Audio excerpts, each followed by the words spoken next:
Hello there and welcome to another one of my videos. Today we're talking about a game theory that could also serve as a life philosophy.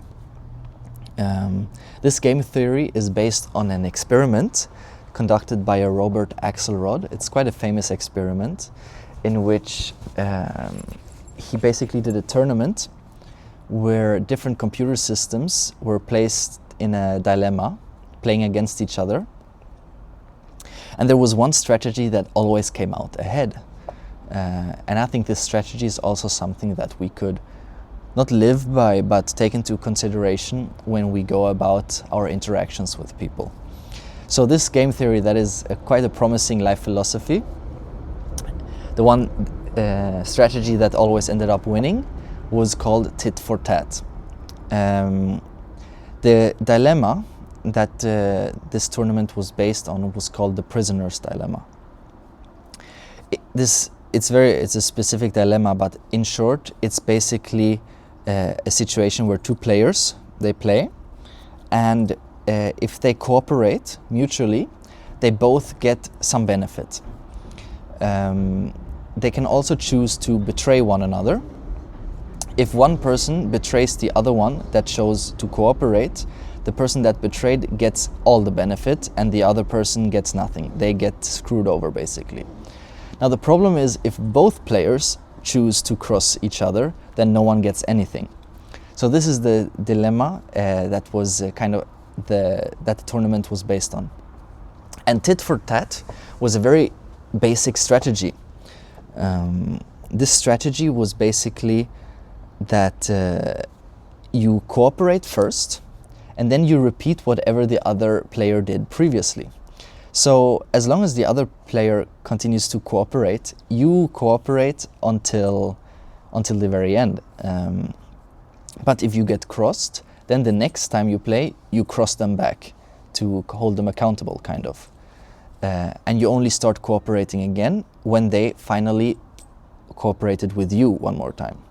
So it's basically mirror the other person's previous move, but always start with the benefit of the doubt, being generous to start with. And always return the cooperation if they cooperate with you. And so it's a very simple strategy. It's very predictable, which is also maybe one of its benefits. And it was undefeated in this experiment, which is quite curious. And the way that it ended up coming out ahead is not that it ended up winning a lot of interactions specifically. Like, it might play against one player, and over 10 rounds, the other person ends up going away with more benefits than the tit for tat strategy. But when put up against all of these different kinds of other players and different strategies, in the end, if you sum up all their wins and losses, the tit for tat in total has accumulated more points or more benefits and ended up taking away the win, the overall win. It always came back undefeated in these experiments. So why would a strategy like that work in real life? Well, it always starts with an opportunity of cooperation, and it's reciprocal. And this means that it rewards fairness, meaning that as long as someone is being fair and cooperating with a tit for tat will never cross them. So it rewards fairness and also deters exploitation, because once it gets crossed, it's not going back to cooperating until the other person does. But as soon as the other person does, it does go back. So it's very forgiving at the same time.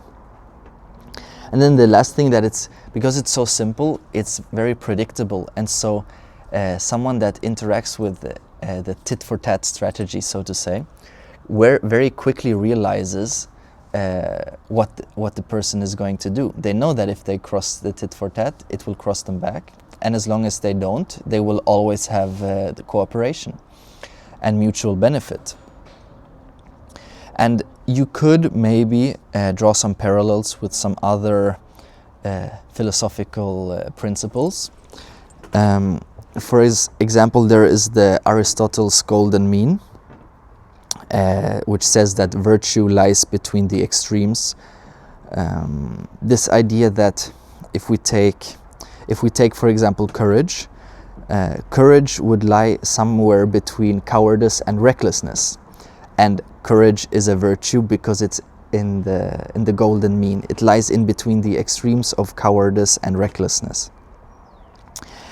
And you could, maybe this is a stretch, I know this could be a stretch, but tit for tat, or this strategy, when interacting with people or players, like in this tournament, it is kind of the golden mean of behavior. It's the middle point between always passive, naive cooperation and ruthless exploitation.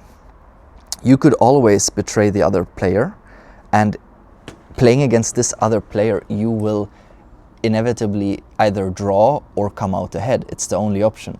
But you're going to play many different games, and your opponent that you won against, because you always crossed them or you always exploited them, they might get more benefits playing with other players and end up coming out ahead of the exploiting strategy. So just because you win in individual battles, you're in a context where you're going to be playing repeated games over and over again, and it's about how much benefits and how much wins you accumulate between all of these different interactions. And someone that only focuses on winning against one player in this tournament will inevitably lose the whole tournament, because they've lost against because they've managed to get less benefits out of other people because they've been exploiting them. This is maybe a bit complicated to follow now. I'm realizing when I'm talking about it. It could be better if someone drew something visually, but I hope that you can still understand what I'm talking about. And it's another thing about this strategy is that it's very proportional, and proportional tends to also be fair. It's not overreacting. It's very balanced, and so it's in the golden mean, so to say, that Aristotle was talking about. There is also a principle from Kant. Kant was also a philosopher, and Kant had the principle of reciprocity. This is his categorical imperative, he called it, I believe. So this is a principle of ethics that basically states that one should act only according to rules that could be universalized for everyone, and that everyone should be treated as an end themselves and not merely treated as a means to an end. And so basically you should always act in a way that would be beneficial if everyone also acted the same way. If you act in a way that is not sustainable, if everyone were to act like that, it's probably not the best way to be acting. And this is good because it implies that if everyone then ends up acting according to this principle, everyone will be acting beneficial towards everyone. Now, this is also a bit maybe naive and will not happen ever, but it's a nice principle to think about. And the tit-for-tat strategy operates, I think, on almost this exact logic. You treat others as you want to be treated, but conditionally. This idea of treating others the way you want to be treated is not really, it's maybe a little bit too naive. You need to treat others the way you want to be treated, but you also need to hold other people accountable for the way they treat you. And so there needs to be some form of reciprocity, and there needs to be some form of accountability as well, or you will get exploited, unfortunately. So the tit-for-tat strategy is basically be generous and start with the benefit of the doubt, but then stand your ground once you're undermined. That's actually basically all it is. There's a lot of, I'm saying a lot of words basically just to say that. But I thought it was interesting because our interactions are normally very complex, and we interact with many different types of people. And this was a computer experiment with ones and zeros, and it basically showed the same thing that you might think of as being more of a humanities subject, you know, or like a philosophical thing. Yet the computer tournament showed the same result, that it would be beneficial to act in this way. And in the long run, this is how you come out ahead, by interacting with other people like this. And I think that another thing that it shows is that this kind of absolutism always fails. Because things are very complicated and are never so straightforward, it's sometimes better to have a moral system or an ethics that is predictable and fair, so that people understand your actions and can predict and act themselves in a way that is suitable for them and for you. Because these feedback loops are kind of what will sustain fairness. There's less reason for someone to be fair to you if they don't think that this will be beneficial for them back. And by having such a clear principle of the tit for tat, no one will ever doubt why they should be fair to you, because they know what's coming if they don't, and they know that you will be eternally generous and return the favor as long as you are not crossed. So this is basically what the game theory says as well, which I thought was interesting. And then another thing about this experiment that I thought was interesting is that it actually showed that the long game beats the short game. You can try and win in one interaction against another player in this tournament, but you will not win the whole tournament because all your wins and losses are counted together in the end. And so those who treat interactions as long-term relationships, instead of just one-off interactions and just try to win the situation, they build a kind of compounding, I don't know, trust or stability that ends up winning in the long run. And the ruthlessness will obviously not always guarantee, but can often yield a quick profit, but destroys future cooperation. So in the long run, you will really lose. And what's nice about this is you don't have to be a good person either to adopt this strategy. If you're a bad person, you still want to use what works. And I'm sorry to tell you if you're a bad person, but what works is being kind of nice. So it's in your own selfish interest to be behaving in this way instead of being ruthless and exploiting, according to this game theory and according to this computer experiment. So even if you're evil, it's in your own interest to not be evil.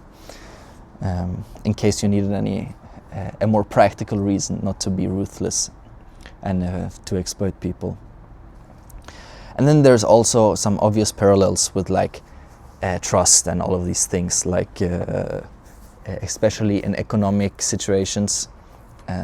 Trust, there is no good economy if there is no trust. If a country is is not very predictable and you don't know what the president is going to do or this or that, this is not good for the economy as well. Things need to be predictable in order for people to act confidently, and in order to try things and all of these things. So trust is always a good thing as well. There's a lot of parallels to this that you can draw.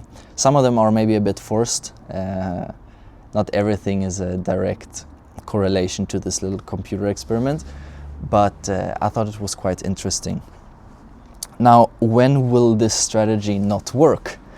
Well, basically, this strategy assumes that you're going to be replaying the same game again and again against multiple players.